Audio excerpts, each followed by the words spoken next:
saw on the news.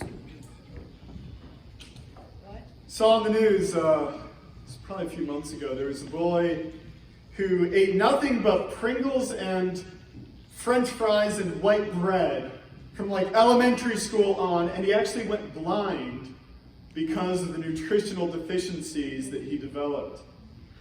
And I had the same kind of concern. It's about a year ago that I went to Pete and was like, man, we've got so many students that come to the youth program here, and the majority of them, their parents have no involvement in church. This is the only church that they know. And one of the things that we're lacking here is worship. I mean, we come together, we do discipleship, we go line by line through the scriptures with them, we're teaching them about the gospel, to love God, we're doing service projects with them. But if we are lacking this critical ingredient, there's something essential that will be missing from their walk with God.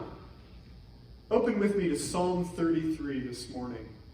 As we wrap up this series that we've been doing, going through the book of Psalms, we've covered a lot of other things that the Psalms talk about, but one thing that is central to the Psalms is worship.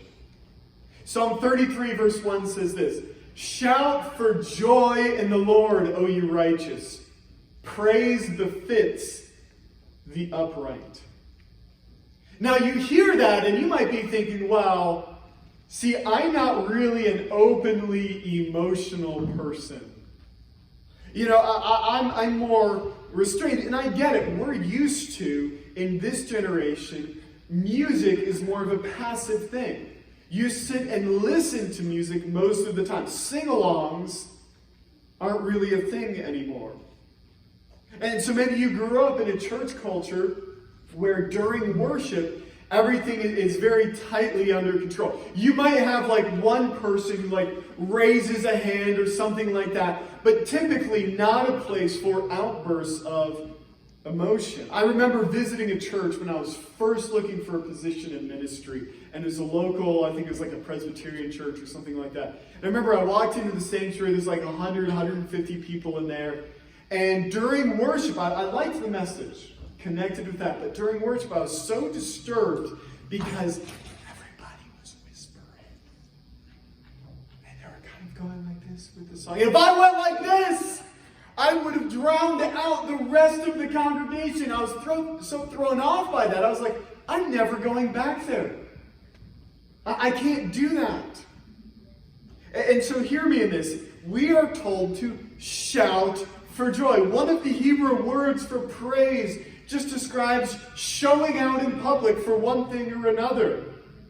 The same word would be used for somebody who makes a fool of themselves in public, and that is the background for praise. The Hebrew word for joy carries this sense of somebody jumping up and down, or meaning to run in a circle in celebration. So let me just ask you, how do you celebrate if your kid scores in a ball game? Good job. Right? I mean, we're not all George Tate, but we're a little bit more open than that. See, the thing is, I know some people in Virginia right now that are watching the Washington Nationals and the World Series and are jumping up and down in front of their TVs. They're going to be in church today going, yay, Jesus. Maybe move the hand a little bit. And so, listen, praise is fitting for people who follow God. Think of how Mitchell yells with excitement when I tell him he can have cupcakes for breakfast. And so just think, whatever that looks like for you, however you react when you're most intensely excited about something, that should be your response to the gospel. If I was planning a church in the Middle East, I might even encourage you guys to bring in your AK-47s and squeeze off a few rounds after a song. If that's how you celebrate, let's do it. Don't bring guns to church and do that.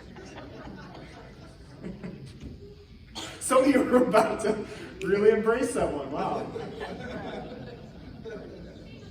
Now hear me out. This is not a call to like manufacture something, because you can go the other direction, right? Where worship time becomes a performance that is meant to draw attention to you as a way of saying, like, look how godly I am. Or if you feel like you have to do and act a certain way, even though you don't feel it, it should flow from within us. So a lot of times the problem with our lack of a response in worship is a problem in our heart.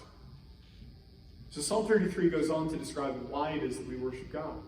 It says, give thanks to the Lord with the lyre. Make melody to him with the harp of 10 strings. Sing to him a new song. Play skillfully on the strings with loud shouts. I think Pete actually gave Jacob a direction this morning. He says, play something repetitive and loud, for that song. Have you ever considered why it is that we find music to be beautiful? Every culture that we have ever discovered on the face of this planet, stretching back through history, everywhere humans have been found, we make music. And not just that everybody makes music, we all do it at basically the same times. There is nobody who ever gets married in silence.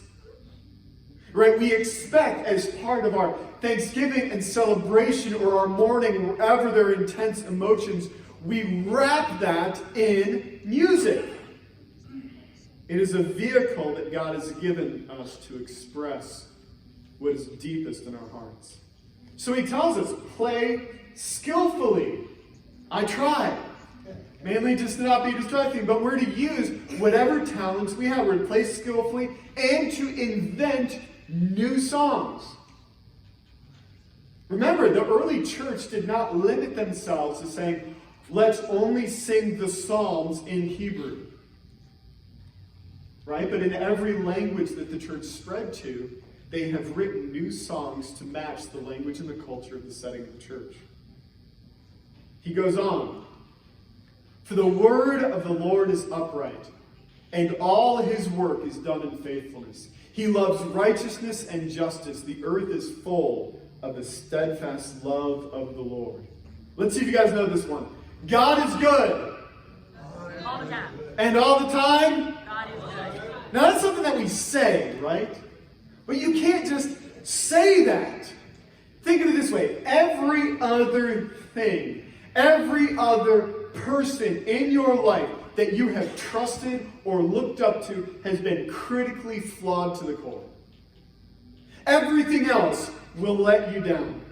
But God is pure, absolute goodness. When we come to him, it should be like, I've been drinking decaf my whole life, and you are an ocean of espresso. Understand this, every single thing that God does is perfectly good. There is never any change to his goodness. To be honest with you, I'm kind of relieved that the Cowboys aren't playing this week because they can't let me down. Right? They're a good team this year, but they don't really perform to their level of goodness. Hear me, God never does that. Now, sometimes we will thank God especially for answering our prayer in a particular way, or we'll be especially aware of the goodness of God. But hear me, God is never less good. He never does anything that is short of absolute, steadfast righteousness and love. So where is our sense of awe? See, when we become familiar with something, it breeds contempt sometimes. And not that we take God for granted, but, it's like, in our hometown of Virginia, it's like one of those historical sites, big battle of the Civil War was fought there, and all these old buildings and stuff. But it's still weird for me when I would see people, tourists, taking pictures of the town. Like, what are you doing? That's a pharmacy. Like, why are you taking... What do tourists do in New York City, right? Wow! And what do the locals do? Come on, get out of the way! And so sometimes, and I see this with people, if you've been in church your whole life, week after week and year after year, there's this familiarity in this sense, week after week that I've kind of got a handle on this. I've heard people tell me, I've heard it all preached before. You don't have a handle on who God is. You don't really understand him. He goes on. By the word of the Lord the heavens were made, and by the breath of his mouth all their host. He gathers the waters of the sea as a heap. He puts the deep in storehouses. Let all the earth fear the Lord. Let all the inhabitants of the world stand in awe of him. For he spoke, and it came to be. He commanded, and it stood firm. He takes for the people of that time, he says, you know the heavens that are possibly far out of reach? You know the sea that is chaotic and dangerous for you and untamable? God has complete mastery of them. He just spoke a word, and they existed. But you see, we're proud of our achievements. Like the Hadron Collider. You see that little speck of a guy at the bottom of that picture?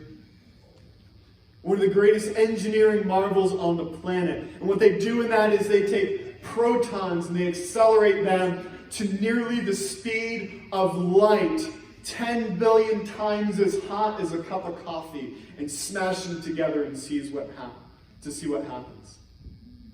We're so proud of it. And yet that's like Mitchell watching me lift weights and grabbing his own little plastic set and go, ugh, and throw him down thinking he's just like me. You're not. See, atoms aren't even the smallest thing that there is. There's this stuff below them, quarks and leptons, and we describe them as having flavors like up, down, and strange, and charm, and colors. And it's not because anybody's going out there and tasting quarks, or that they actually have color, but our language breaks down when we try to describe what's going on at a quantum level.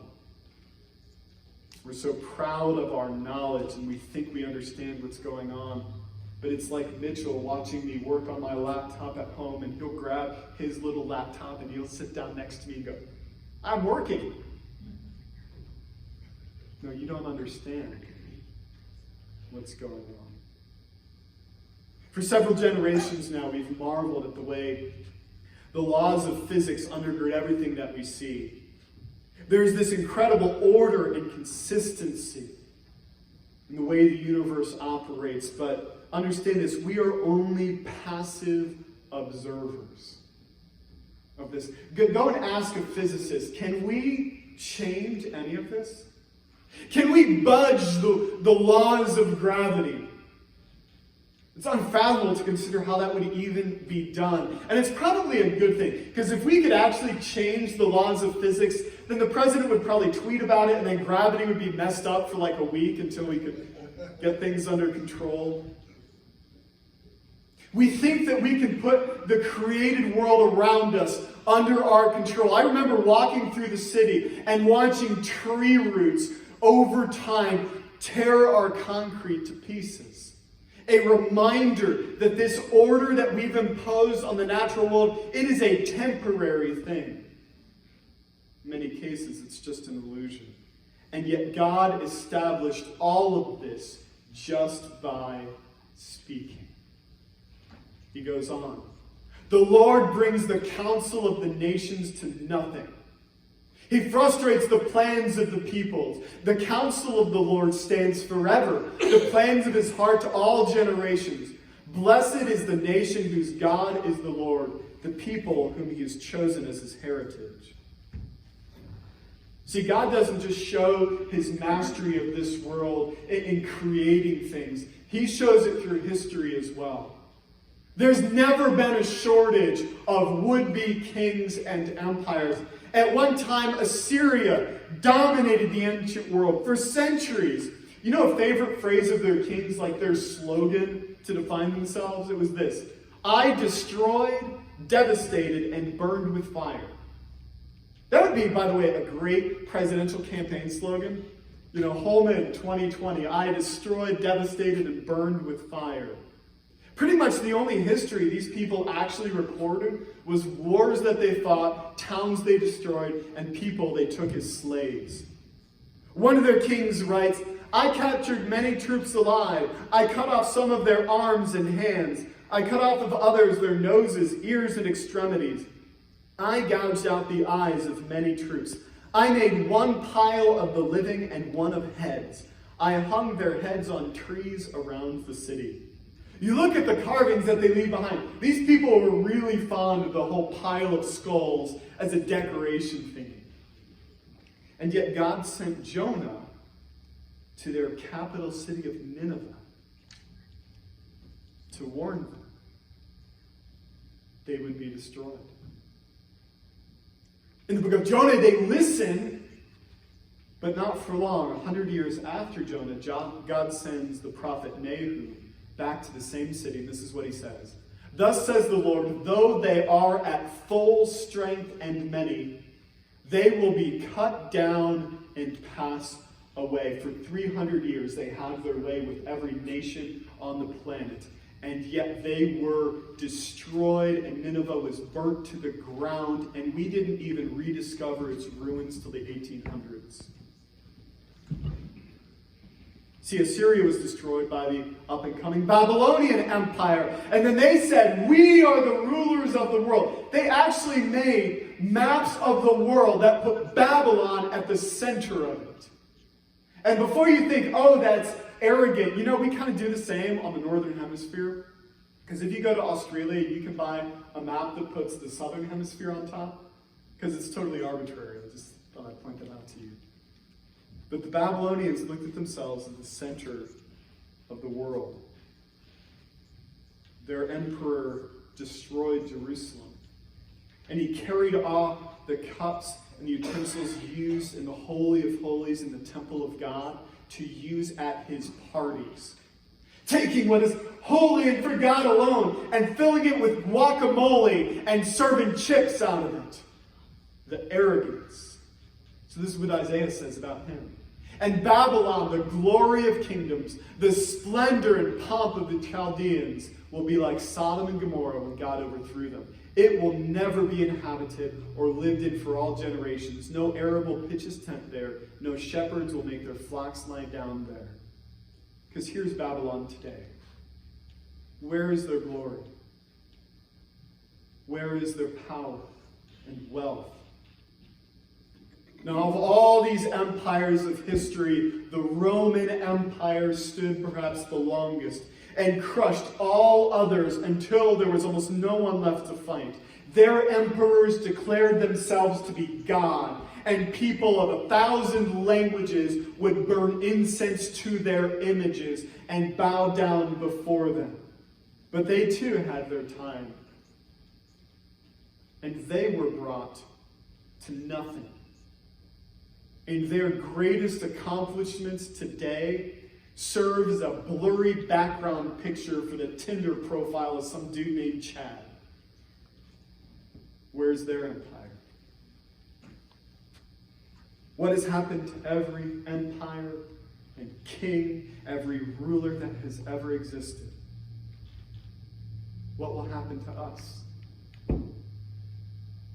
Yet the counsel of the Lord will stand forever. He continues. The king is not saved by his great army. A warrior is not delivered by his great strength. The war horse is a false hope for salvation, and by its great might it cannot rescue. Because here's the thing. We know this throughout history. You know what every empire thinks? It'll be different for us. Right? We look at the British Empire and its collapse. And so, well, it'll be different for us because right now America stands on the top of the world. We trust in fragile things. So, but we have the most powerful military in the world. Do you think Rome didn't? With all their uncounted legions that subdued every army they came against? But we're the richest nation on earth. We have made English the language that business is performed in. We have made the dollar the currency of the world. Do you think that Babylon was poor?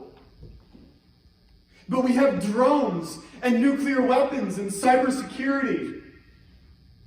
The Assyrians had chariots, which were a terrifying technological development. They were viewed as unstoppable.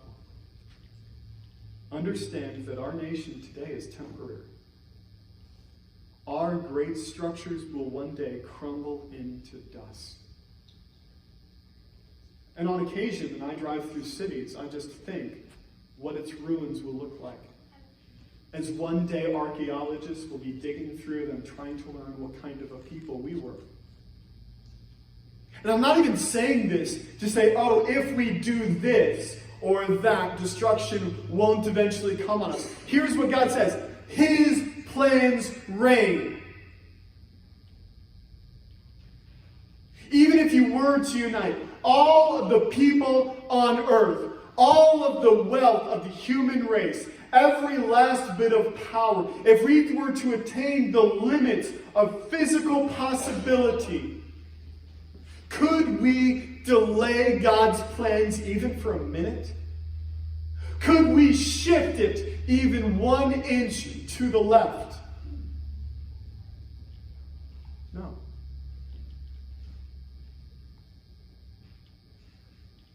So he says this, though. Behold, the eye of the Lord is on those who fear him,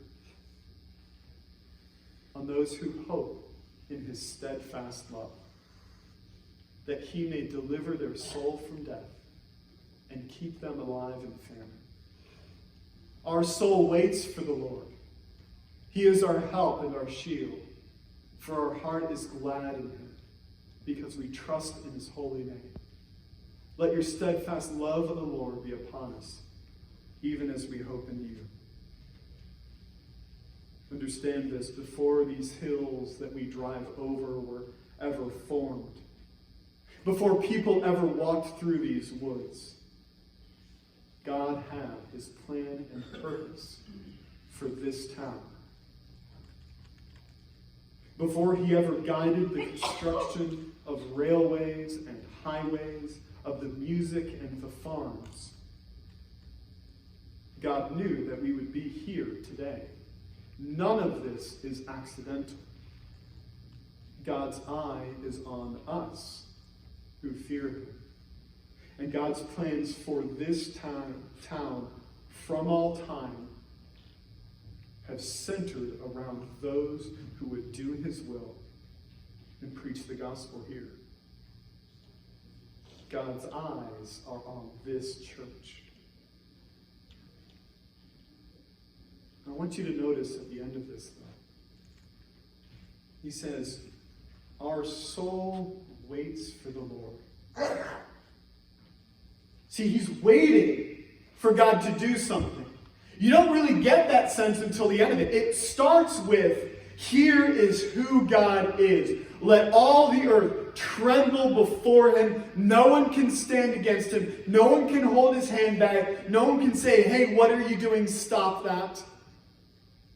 So let's worship him because of who he is. And at the end of it, he says, because of who you are, God, we're waiting for you to do something.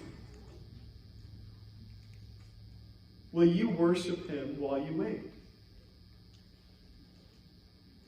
And so often when I'm praying for something or I'm going through something, I want to find myself at that place where my own needs, the specifics of my own situation, can just be dwarfed by the majesty of God.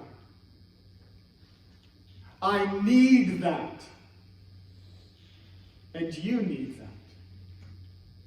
You were built, you were created to worship God like this. And I'm not just saying that you come here and sing extra loud when we play songs here in church. Some of my deepest times of worship have been when I've been entirely alone. I've set aside time where, God, I just want to be reminded of who you are. And let that be enough for me. Let's pray.